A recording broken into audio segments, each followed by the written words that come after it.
Calgary students join a massive province-wide walkout. Using the notwithstanding clause for this is against everything that the Charter of Rights and Freedom stands for. Education matters. Thousands of high school students rally in solidarity with teachers forced back to class. Plus, police warnings after a shocking number of pedestrian deaths in Calgary this year. You are in charge of that vehicle, so you need to give it your full attention. Residents hope the city will look closer at some of the danger zones. It's baffling to me that it isn't something they're working on because it's preventable. And a whole country cheering for the Jays. And trick-or-treating early so that we can go back and watch it. Excitement building after a thrilling win last night that brings Game 6 home. CTV Calgary, local breaking news with Tara Nelson. Hello and thank you for joining us. With the legislated end to the Alberta teachers' strike, students and other unions are keeping up the pressure. Teens from across the province coordinated walkouts this morning. Many Calgary students ended up at City Hall. Labour leaders say it will take some time for the movement to build. Until then, the province isn't commenting. Stephanie Thomas reports. Just as school was supposed to be getting back to normal, Henry Wisewood students walked out in support of their teachers. They don't have fair payments. They don't have fair class sizes. I felt really hurt, personally, by the actions that the government has been taking with the teachers. Well, because education matters. It's like a basic requirement. Students organized walkouts at dozens of schools all over the city and province. Students from downtown schools marched towards City Hall. The government, they're they're abusing their power. They don't need to be doing that. Many youth are protesting the legislation tabled Monday by the UCP government, which ended the almost month-long teacher strike, and the use of the notwithstanding clause, which allows the province to override charter rights. They have less rights than me and Sergey here. They are less than because of the laws that have just been put into place. Any teachers remaining off the job would risk punitive fines. They went back to work Wednesday. One labor expert says student demonstrations sends a pointed message to the province. Oh, the poor kids. We have to think of the kids, right? And the kids are saying, or at least a good chunk of them, are saying, no, you're treating the teachers unfairly. I think that's an important counter message. The ATA says students are also standing up for themselves. Provincial labor leaders say they will move more measured and slowly in organizing its response, which may come in a general strike. Over the coming weeks and months, we will use all the tools at our disposal to remove them from government democratically. The finance minister says it's unaware of illegal organized activity and will respond accordingly. Stephanie's outside Henry Wisewood High School tonight. Stephanie, students did really want to march in solidarity with teachers today, but they did express to you that they are very worried about how they're going to make up this lost month. Yes, Tara, students had lots to say about the loss of class time for such a long stretch, especially the higher grades as they're working on their university applications. So the Calgary Catholic School District has announced adjustments. It says that it will be lengthening this quarter so that students can make up some of their studies and is shortening the second quarter that begins after November 12th.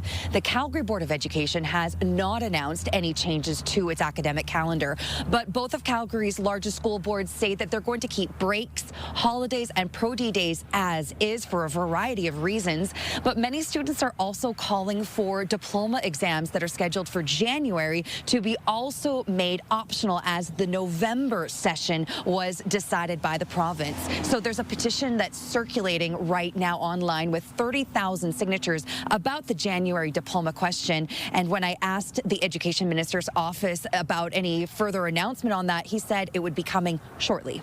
Tara. Okay, Stephanie, thank you for that. More than 16,000 Alberta healthcare workers are now taking a strike vote. The group of workers includes licensed practical nurses and healthcare aides. Contract talks between the Alberta Union of Provincial Employees and Alberta Health Services broke down earlier this month. The union is asking for increased wages to reflect an increased workload. We're talking about a public service that is being underfunded for years, and currently in a chaotic situation, and that's why our members have had enough, and they're ready to take their fight to the street if this government doesn't recognize the importance of the work that they do. Voting is open until Monday. A man has died after an incident in the loading dock area of a southeast Calgary business. Police say the victim was in his 60s. He was hit by a large truck over the noon hour. Paramedics rushed him to Foothills Hospital in critical life-threatening condition, but he died this afternoon. The collision reconstruction team from the police traffic unit responded to the scene. Police and occupational health and safety continue their investigation. Calgary streets are becoming deadlier for pedestrians. Traffic fatalities have reached a decade high, and officials say it is time for a cultural shift in how we approach road safety. Mark Villani has more on how technology and communities are pushing to prevent the next tragedy. Amanda Lovig-Hag holds her breath every time she attempts to cross this street in her community. This intersection at Elbow and 61st is a nightmare. We've had multiple near misses here, a few big catastrophes. This is where 56-year-old Ralph Lindenblot was killed last November, struck by two vehicles in the middle of a marked crosswalk.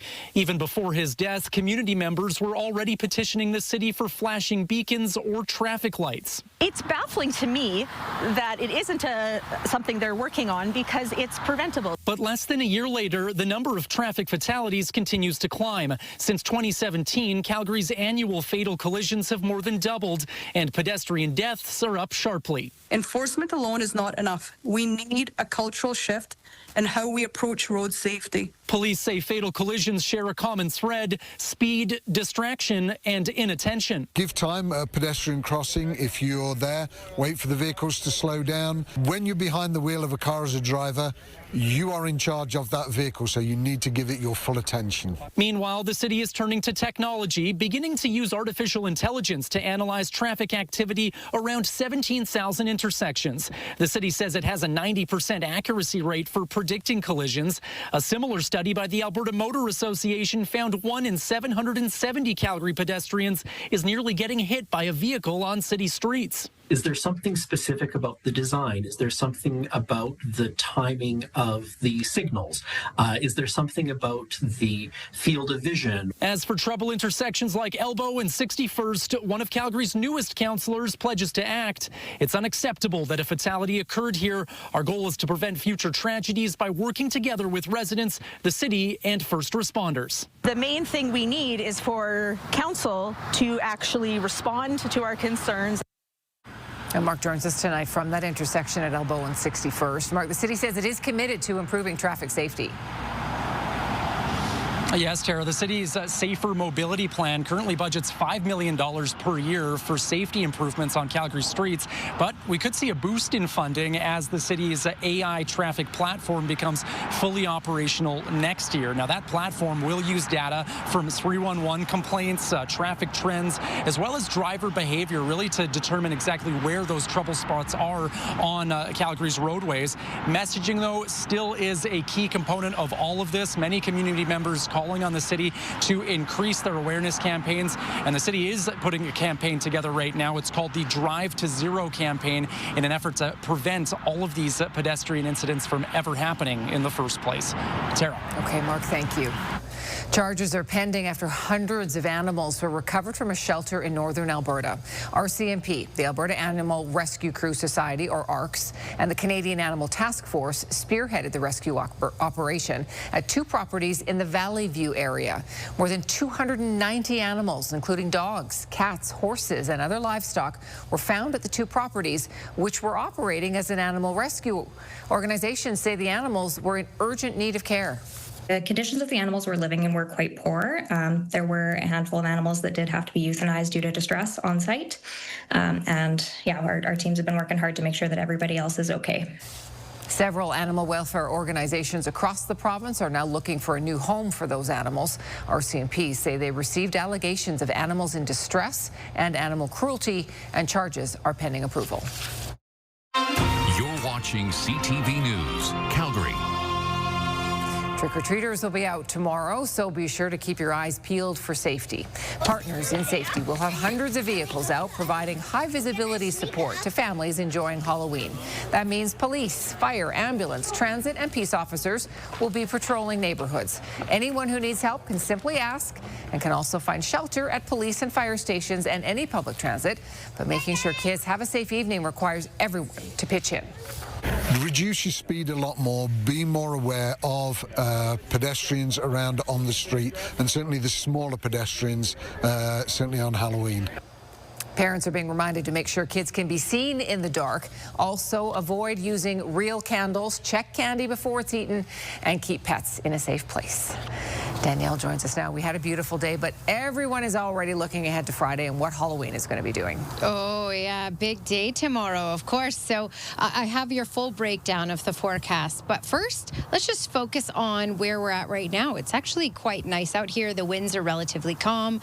The temperature is, around where it should be. It's been a nice fall day. We got to a high of 10 today. We're now at 6. All right, let's look at that Halloween forecast. And really for the entire day, we're looking at sunshine and a high of 9, so much like today. But by the supper hours, the clouds will start to increase. So by trick-or-treating time, more cloud cover. The winds will pick up a little bit. It won't be excessively gusty, but 20 to 30 kilometers per hour, and a very, very, very small chance of a little shower. More details just ahead, Tara. Thank you, Danielle.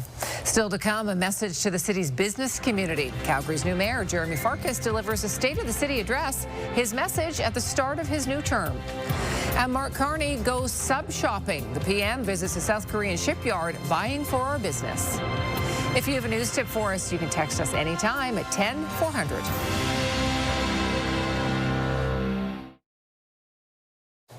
Calgary's new council will have less than a month before making changes to the city's multi-billion-dollar budget. A property tax hike is proposed, but the new mayor says he wants to change that. Jeremy Farkas used his first major public speech to pledge to find savings. Jordan Canigan has more. Calgary's mayor says his new council will take a different approach to shaping the city. City Hall needs to listen better. Our mayor and council need to listen to Calgarians and better include the input, the ideas, the policy, the research, the leadership that we're hearing. In a sold-out room of business leaders, Jeremy Farkas delivered his first State of the City address, and the mayor turned his attention to taxes. We're going to be working hard for Calgarians to bring down the tax increase that was proposed from this previous council. Just hours after being sworn in Wednesday night, the new mayor and council will march towards a budget discussion next month, with spending to boost safety at the top of the list. If people don't feel safe, they're not going to be living in the city that they are taxpayers in, and so we really need to make sure that there are no deterrents for people to, be part of the business community, to take part in entertainment activities. The city's already committed to paying for more officers, and a new 24/7 downtown police station is being floated. Groups representing the Corps say those improvements are needed. But seeing the city coming forward with their part, which is the increased safety requirements based on what we're seeing on transit today and in the downtown, is paramount to the success for Calgary going forward. But what could be rolled back or cut from the budget in order to lower taxes isn't known. The mayor couldn't provide specifics, only saying those discussions are ongoing. They want to see value for money in terms of all of the services that are being delivered, and that's really been our focus in the last couple days. Jordan Canigan, CTV News, Calgary. Repealing blanket rezoning is another priority for this council, but the mayor says that work won't start in chambers until after November's budget, and he hopes to have the debate by the end of the year. In Ontario, the Rob Ford government is taking the next step toward the potential creation of a new energy corridor and pipeline from Western Canada. It's a feasibility study. The conversation is just beginning, but we can't wait. We've got to move quickly on all opportunities to build this corridor for a made-in-Canada solution. It'll open up the north, and it's good news for all provinces and all territories. The study will explore the benefits of building oil and gas pipelines from Alberta and Saskatchewan to new and existing refineries in Ontario. The Premier's office says the proposal will unlock new markets for Canada's energy resources while reducing dependence on the United States. The Prime Minister is in South Korea, where he visited the shipyard of a company vying to build Canada's next fleet of submarines. CTV's Judy Trin has the details. This is Hanwha's KSS-3 submarine, launched into the sea just in time for the Prime Minister's visit. Mark Carney climbed down 7 meters to check out what the South Koreans want Canada to buy. I told him we can build a submarine in 6 years. The Royal Canadian Navy needs to begin replacing its aging fleet by 2035. Of its 4 submarines, only 1 is operational, the others in maintenance. It's the only technology in the Navy that guarantees that we control our waters. We get to say who comes into our waters, and if they don't have our permission, then we can keep them out. Hanwha uses robot technology to build its submarines, which will cost about $2 billion each. It's competing with a German-Norwegian venture. Carney toured TKMS over the summer. Its state-of-the-art vessel is still in production. During a visit to Ottawa last week, the CEO didn't provide a cost estimate. And of course, we will calculate on a base what the customer wants to have, which capabilities should the submarine have. So for us, I think it's too early to shout out a price range. The Navy wants to buy 12 new submarines. The successful bid must also benefit Canada. Factors like industrial benefits for the country, the use of Canadian inputs, materials like steel, the timeliness of the delivery of a submarine, for example, will be important for us. The federal government says it will choose the winning submarine contractor in 2026, but it could happen earlier. Judy Trin, CTV News, Koje, South Korea. People across the North Caribbean are assessing the destruction caused by Hurricane Melissa as the death toll from the storm is climbing. In Haiti, at least 25 people were reported killed. Another 18 are missing. In Jamaica, government workers and residents began clearing roads in a push to reach isolated communities hit by the storm. Melissa is forecast to pass near Bermuda late tonight and may strengthen further before weakening on Friday. This is CTV News, Calgary. Let's bring Danielle back in now and take a look at our own 5-day forecast. Danielle. And looking pretty good. Saturday will be the warmest, and for Halloween, I'm going to give you the breakdown once again, but it's not looking so bad. You remember Halloweens with snow and crazy winds and all that kind of stuff. It's not looking like that. It's looking quieter and somewhat warm-ish. All right, 6 degrees is the temperature in the city right now, also in Lethbridge, 8 degrees in Medicine Hat, 7 in Brooks and Drumheller. We did get to 10 degrees in the city for today, and we're looking at similar conditions for tomorrow as well. It was a very gusty day yesterday, and south of the city, Pincher Creek, Lethbridge, we had gusts over 90 kilometers per hour. So it has improved. This is a look at the gusts today. And when you're looking at the gusts today for these communities, this is what you can expect tomorrow as well. In Calgary, 20 to 30 kilometers per hour by trick-or-treating time. All right, so radar and satellite, not a whole lot to talk about, just some cloudy periods at times.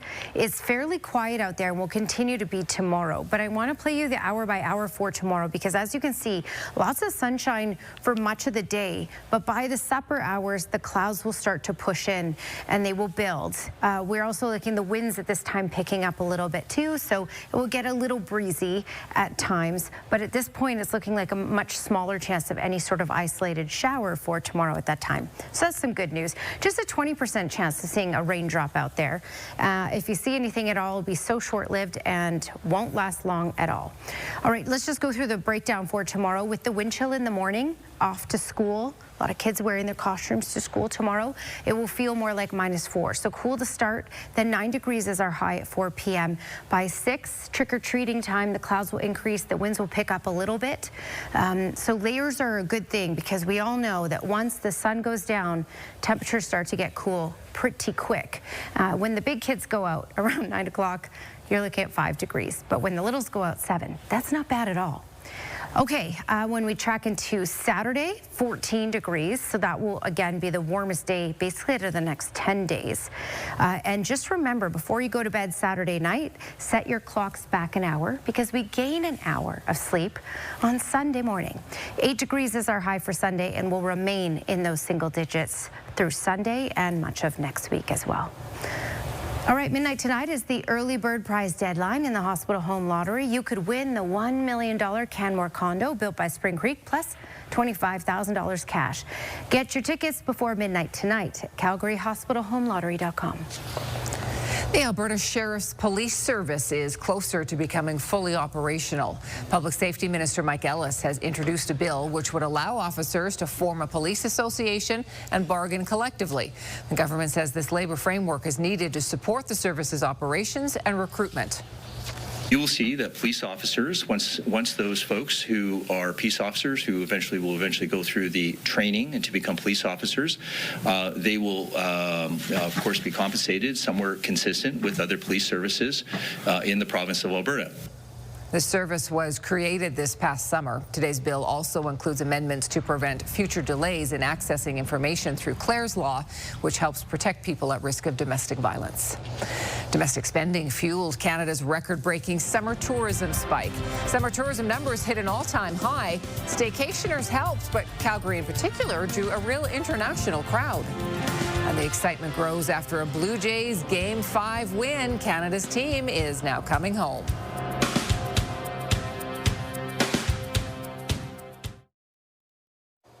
It could be elbows up, new infrastructure, events, or even direct flight routes. But one thing is clear, Canadian tourism is booming. New data shows summer travel numbers have hit an all-time high, thanks in part to increased domestic spending. As Tim Brooke explains, Canadians are out exploring, especially here in Alberta. From California to the Calgary Tower, these American tourists have spent the last week seeing some amazing Canadiana. Why not Calgary? It's a large city. It's very cool. We actually started by the Icefield Parkway, and we saw awesome views, and we thought, okay, that's great nature. Now let's come to a civilized area. And new numbers show it's not just here.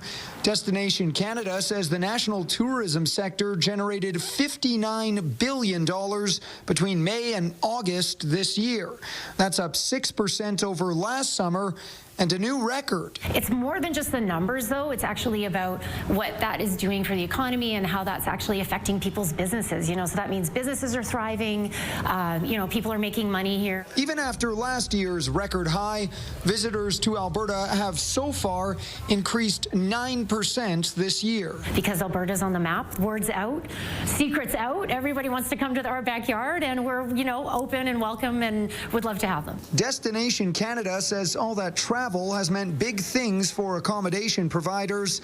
National hotel occupancy reached almost 81% in August, the highest it's been since 2014. And it's been driven a lot by the Prime Minister's announcement earlier this year about the Canada Strong Pass, and that alone helped drive increased, vehicular traffic into Calgary. A pass extension is coming, and many Canadians are still boycotting American travel. So many in the industry believe more people are on the way. Tim Brooke, CTV News, Calgary. Travel Alberta says visitors here are still mainly Canadian, but American tourism saw a huge spike last year. Alberta also saw an uptick of Mexican and South Korean travelers. Many families are struggling to make ends meet and increasingly relying on food banks. The federal government has vowed to tackle the high cost of living, but how? CTV senior correspondent Heather Wright takes a closer look at what's needed. In her spare time, Annetta Wozniak bakes. Cream puffs, tiramisu, beautiful cakes. It's a passion of hers, but also a way to try and make some extra money. It's a huge challenge to live in downtown Toronto. Wozniak is one of the millions of Canadians living paycheck to paycheck. She's a single mom and has a job, but is struggling. She uses the food bank where she also volunteers, but fears she may soon be evicted as she struggles to pay rent. I don't pay fully rent because I don't make enough. My one income, it's not enough for me and my daughter. But I'm doing my best. With the Carney government set to unveil its first budget next week, people like Wozniak will be watching for anything that might make their lives more affordable. The Liberals have already announced plans to make the National School Food Program, which provides meals to 400,000 children, permanent. Ottawa will also start automatic benefits for the 2026 tax year that will ensure 5.5 million low-income Canadians receive eligible tax breaks, including the GST HST credit, the Canada Child Benefit, and the Canada Disability Benefit. There could also be tax breaks to help those working in skilled trades and personal support workers.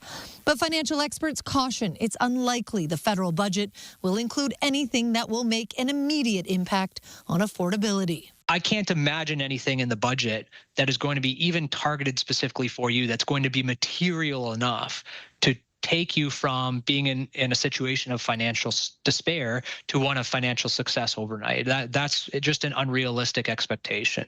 While the government is expected to increase spending in certain areas, the Prime Minister has also warned of sacrifices that will have to be made during this time of economic uncertainty. Heather Wright, CTV News, Toronto. There's still a little bit of time left in the season to enjoy the sprinkler. Just as this crew lighting it up online with their joy over a brand new splash pad. Our trending videos are still to come.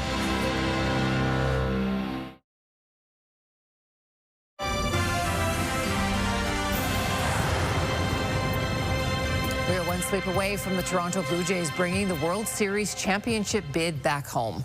Now, we know the Dodgers aren't going to give up without a fight, but there is an air of confidence today as the Blue Jays continue to smash expectations and records out of the park.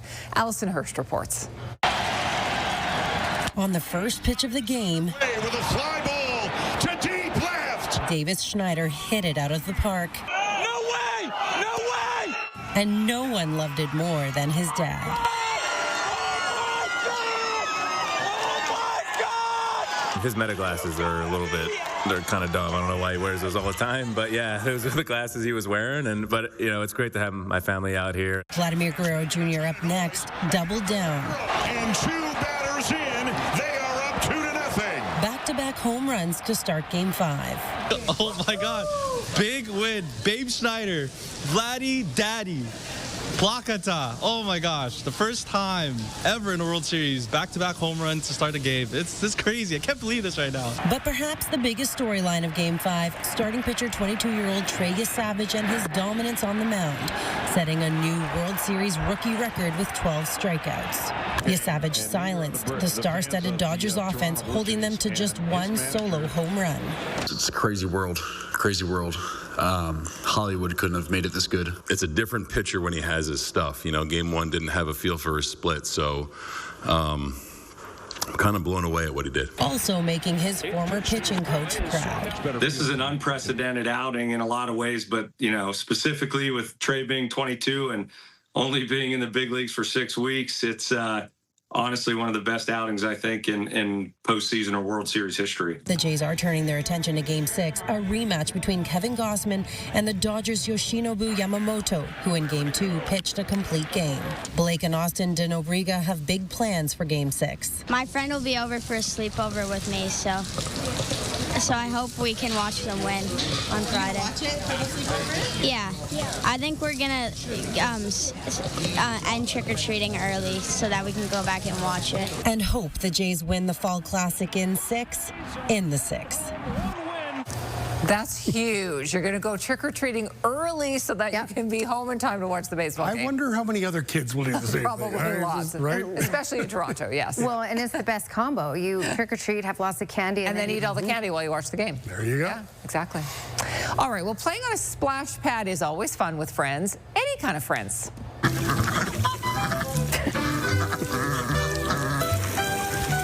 This is Marshmallow and all her friends. They have a small splash pad already. They're actually quite famous on Instagram, you guys. So an admirer sent them a larger splash pad, and it is a hit.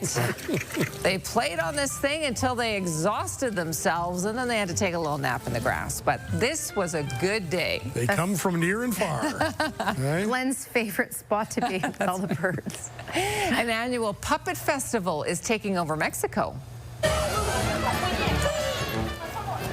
Performers from Mexico, Spain, and Canada are there. This is officially called the Puppets Feast Festival. It includes parades and workshops celebrating the power of puppetry.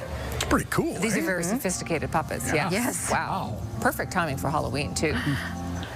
And anyone with a dog knows you gotta pay the cheese tax, right? You open the cheese, the dog has to get some cheese. That's just, we don't make the rules, those are just the rules. This is a very fancy way to pay the cheese tax, though.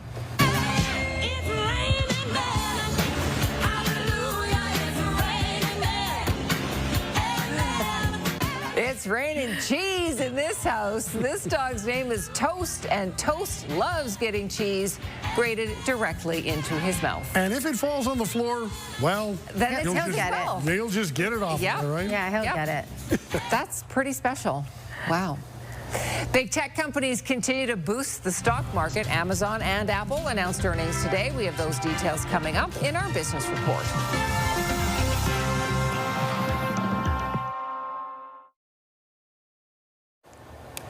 Skywatch weather camera, what a beautiful day. You can expect this beautiful day tomorrow as well. A little bit different though by trick-or-treating time, a little more cloud cover, a little breezy, but overall quite nice.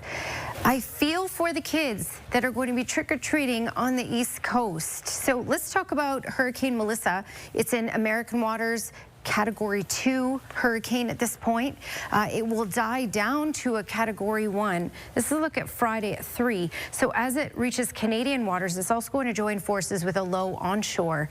This means for coastal sections, for example, along Nova Scotia, and even later Friday night and through Saturday as it gets into Newfoundland, very, very heavy rain, strong winds. And for parts of Nova Scotia, that starts Friday right around trick-or-treating time, unfortunately, or even a little earlier than that. All right, here we are looking at quiet weather. We had calm winds today. We had the sun today. Temperatures were where they should be. We got to a high of 10 in the city. We're now down to 6. Calgary and Lethbridge, 8 in Medicine Hat. Your 24-hour forecast brought to you by Action Furnace Fixed Rider. It's free. Chilly to kick off the day tomorrow. A lot of kids going to school in their costumes, likely. -4 is what it will feel like with the wind chill. And then 9 degrees in the afternoon. By supper time, trick-or-treating time, the clouds will increase and it will get a little breezy, but overall, not too much to worry about. All right, midnight tonight is the early bird prize deadline in the Hospital Home Lottery. You could win the $1 million Canmore condo built by Spring Creek plus $25,000 cash. Get your tickets before midnight tonight at calgaryhospitalhomelottery.com. A man has died after he was hit by a large truck at a southeast Calgary business today. It happened over the noon hour near a loading dock. Police and occupational health and safety are now investigating. 16,000 Alberta healthcare workers are taking a strike vote. The group includes licensed practical nurses and healthcare aides. And thousands of high school students walked out of class across the province today. They were protesting to support teachers who were ordered back to work after their strike. Calgary's 2 major school boards did not stop students, but they will be marked with unexcused absences. Protesters are rallying outside of the Education Minister's constituency office as a petition is circulating to recall him. About 15 people gathered outside of Dimitrios Nicolaides' Calgary Bow constituency office. Protesters say Nicolaides has failed to support public education while prioritizing privatization and funding charter schools, and that these actions render him unfit to lead Alberta education and represent Calgary Bow. Nicolaides responded by saying using the recall process to overturn an election based on policy disagreements undermines stable governance and the electoral process. I realized that this situation directly impacts students, and if students don't speak out, others may speak for us. And we are simply uninterested in that. We know that classroom caps must happen because that is how feasible education happens.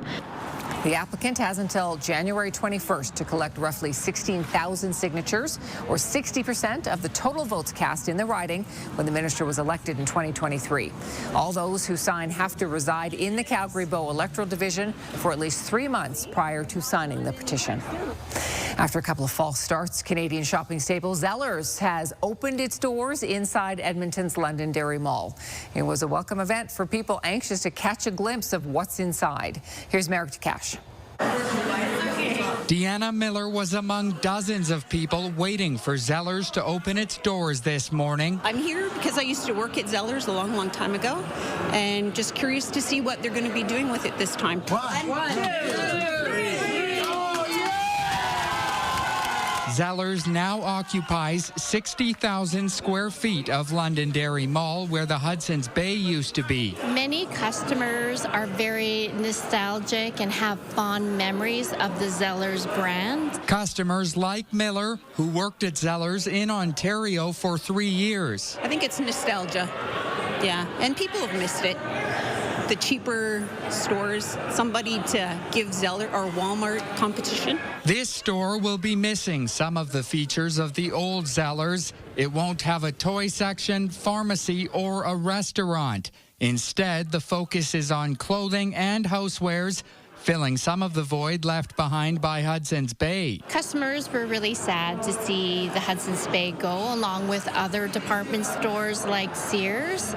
But we are so excited that Zellers will be opening up their store here to bring a modern take on the department store concept. This is the first Zellers to reopen in Canada, marking a welcome return to retail for some shoppers. This mall needs it too, to bring people in, keep it going. Merrick Takash, CTV News, Edmonton.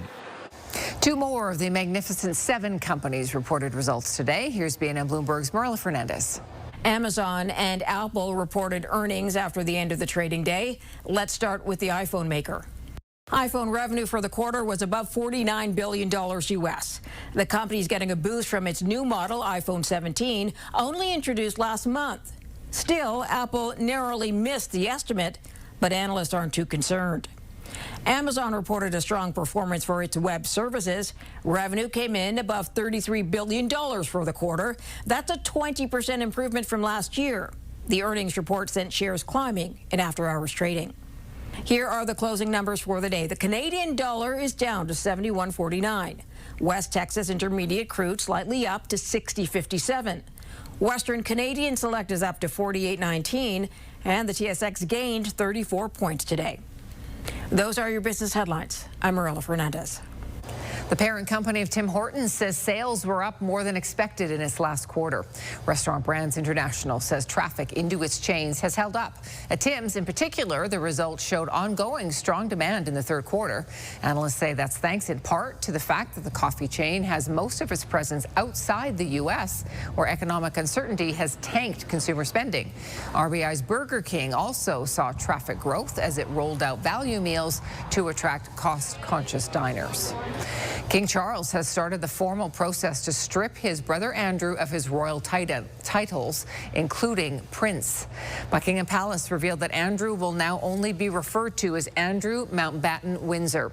He will also be forced to give up the lease of his residence at Royal Lodge and move to private housing. It's the latest fallout from sexual abuse allegations made against Andrew and his ties to convicted sex offender Jeffrey Epstein.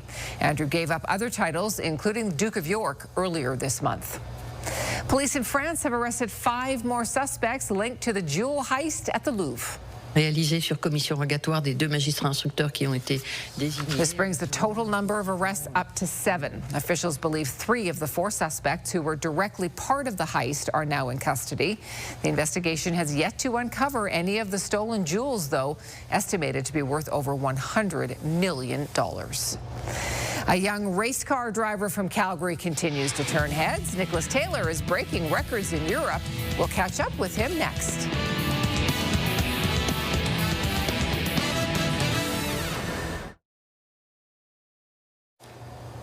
Astronomers have revealed a new expansive color image of our galaxy.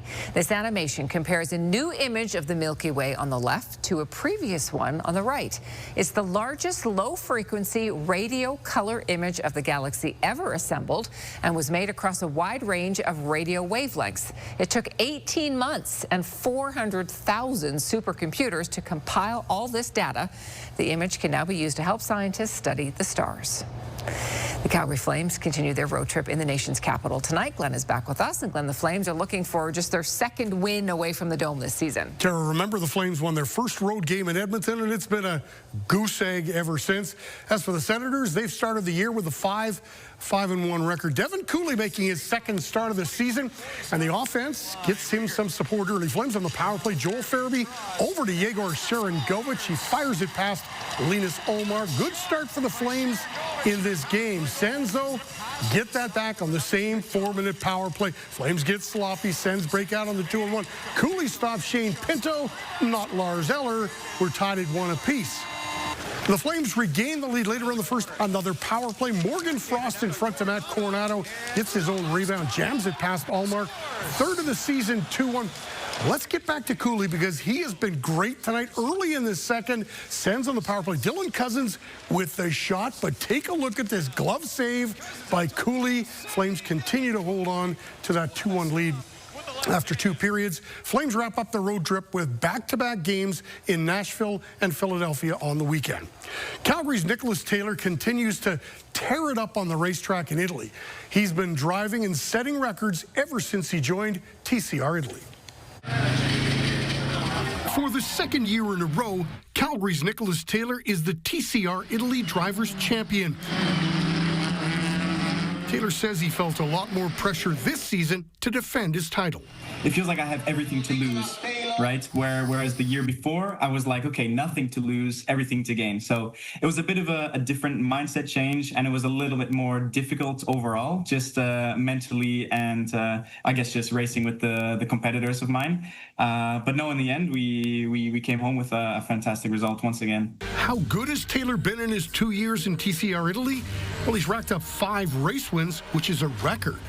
I don't think it's sunk in yet. You know, everybody around me is saying it's pretty spectacular and it's absolutely unbelievable to have now have a TCR racing record, like official world record in the TCR world under my name. It doesn't really feel real because I know some of my competitors who have been racing in TCR for 15 and 20 years have not achieved something like this. Taylor achieved the goal with only 2 years of racing under his belt. He's won every championship there is to win in TCR Italy. So where does he go from here? TCR Italy, there's nothing left for me. So I will shift my focus now to coaching in the TCR Italy. I will look for drivers from karting and bring them into TCR and shape them into what I've achieved in the TCR Italy world. But as for my racing plans, it's still quite unknown. Taylor can afford to be patient. With his resume, he's in a position to get paid, whatever series that happens to be in. And I guess on the trajectory that I'm going, you know, carrying now 5 driver titles in the last 2 years, it's setting me up to be on a good path for this. So I think I just need to keep pushing, and we'll see what the next opportunity is. It really is quite amazing what he's accomplished so far. Pretty exciting, no kidding. Thank you, Glenn. All right, final peek at the weather, Danielle. All right, we're doing all right. I mean, Saturday will be the nicest, but tomorrow will be okay. Tomorrow will be a lot like today. Really, we don't have to worry about showers because we're down to just a 20% chance, but there will be a lot of cloud cover building in for Halloween time, trick-or-treat time, and the wind's picking up a little bit. The high of 9. It's pretty good. 14 degrees for Saturday. That's your Action Furnace 5-day forecast. Oh, yeah, and we gain an hour Sunday. I mean, perfect timing. Okay, weather window brought to you by Lux Windows and Doors. Crafting quality windows and doors for your style, budget, and Alberta's climate. Happy Halloweener from these 4 wiener dogs. Monica Becker sent this in. So have a wonderful Halloween. Have fun. Be safe. Nice shot. I love it. That's perfect. Thanks for your company tonight. Have a terrific evening. We'll see you again tomorrow.